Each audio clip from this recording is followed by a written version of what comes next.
up, people? You know it is your boy Bird, back here with Dynasty Talk. So I guess for today, on our very first episode, our very first podcast, we're going to be doing something that I want to keep incorporating into these videos. But we're going to start off, we're going to do a little taste test because I do love my alcohol. So we're going to do a nice little taste test. We're going to do, this is Old Smoky Tennessee Moonshine. This is the peaches, and it actually got real peaches in it, which is cool. But it says Moonshine Peaches Spirit, distilled from corn with natural flavors, peaches, FD&C yellow number 5.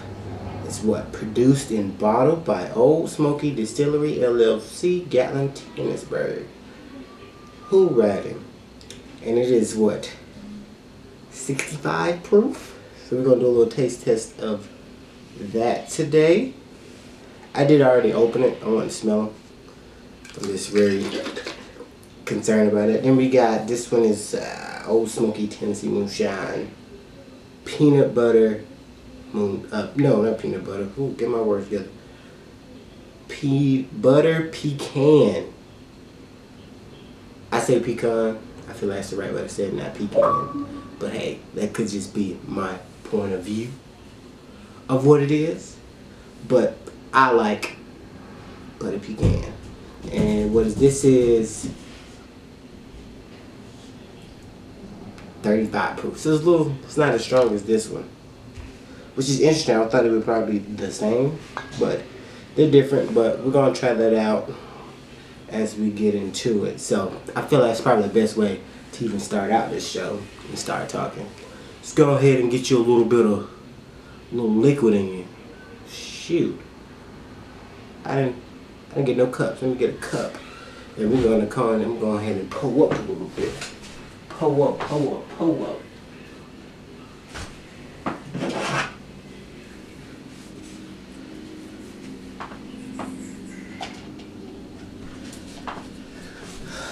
Alright.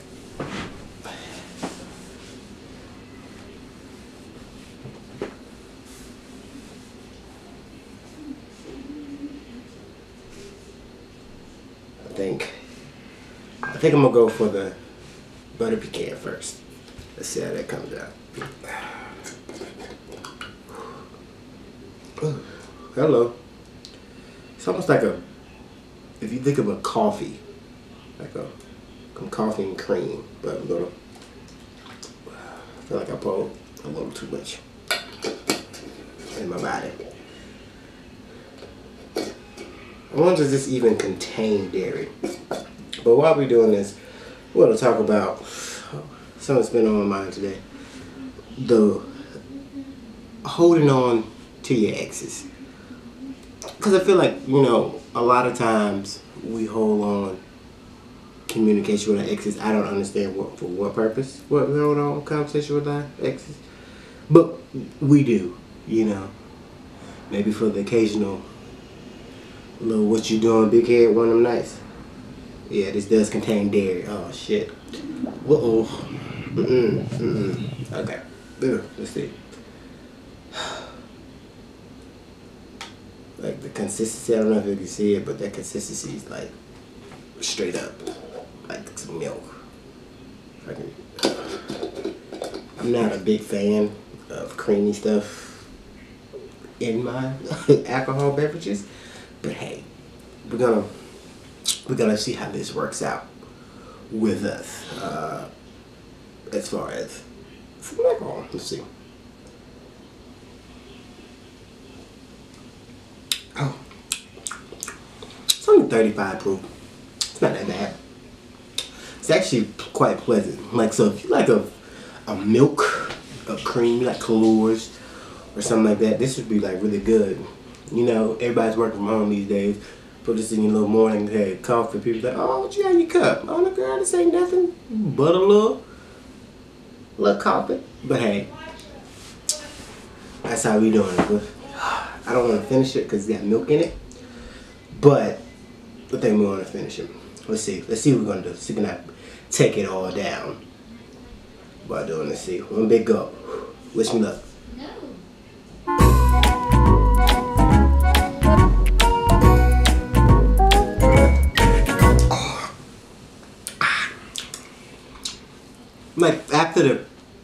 after you get that first gulp down, and just get that last little, it's actually a quite pleasant taste. So back to what we were saying, a little bit about the communication with your exes. Because everybody, if you don't have an ex, I don't know, did you just live your life right? I know I didn't, because I got a few exes. Shit, hey, some say a few wives, but hey, that's here nor there. But for some reason, like communication with your exes, like I still communicate with a couple of my exes. You know, like one of my first exes, cool people, but it's really just for the relationship, like the sex. The sex was so good, we ended horribly, but overall the sex was amazing. Like the one I could say, sex was great. Head A1, you know, like the type of head, like you gotta put a towel down while you giving head. And I said, yeah, that's that real throat goddess right there. Out here give head like that, because that's just something too.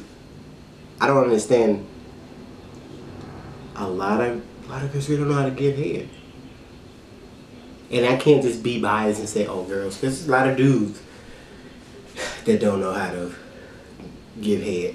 But see, I was fortunate. I had this, I used to mess around with this older lady. Shit. Me and her son was the same age. I think I was like 20, what?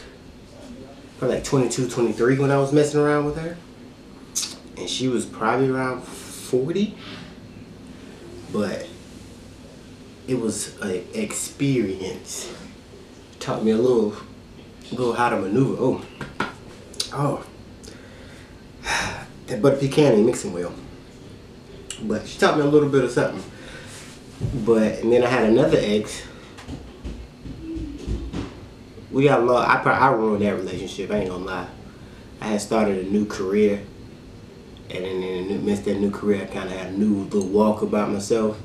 And I was just feeling myself. I ain't want to be no parts of nothing. I just was like, I like you at the house. So I pushed her away. So I can't be mad, but I still communicate with her. And I say all my exes I still have some type of communication with. But now I'm at the point, like, is it really worth having communication with your exes? What's the purpose of having communication with your exes? Like, why do we need to still have some type of communication? Especially if it didn't end horribly. Because at points it probably didn't. It couldn't end. It might have didn't end horribly, but it could have ended horribly. But it didn't. But you still have that some form of communication. Like, oh, and then this thing about it, you know you lie, because I know a lot of it. Oh, you seen anybody? Nah, man, I just be cool and I be chilling with myself. Like, word, that's what we doing? Just me lying like that, like we ain't doing nothing. But are we keeping these communications just for ourselves, or for them, or we don't really want to get rid of, or is it like that safety net? I feel like sometimes it's more of a safety net of, I know you, we still have some communication. If I don't find what I'm looking for out here in a single life, then I'm gonna try to get back with you. And that shit is a dangerous motherfucking game.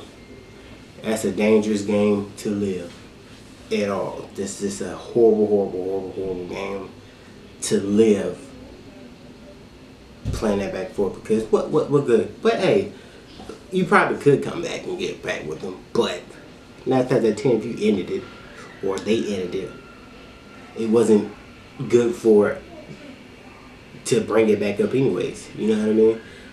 It's already gone. Let that motherfucker stay gone. Because I just don't want you crazy at it. But the thing about it is, sometimes it's easier to just deal with bullshit you already know versus new bullshit. Like, I already know this motherfucker games. I already know her games. Or I already know his games.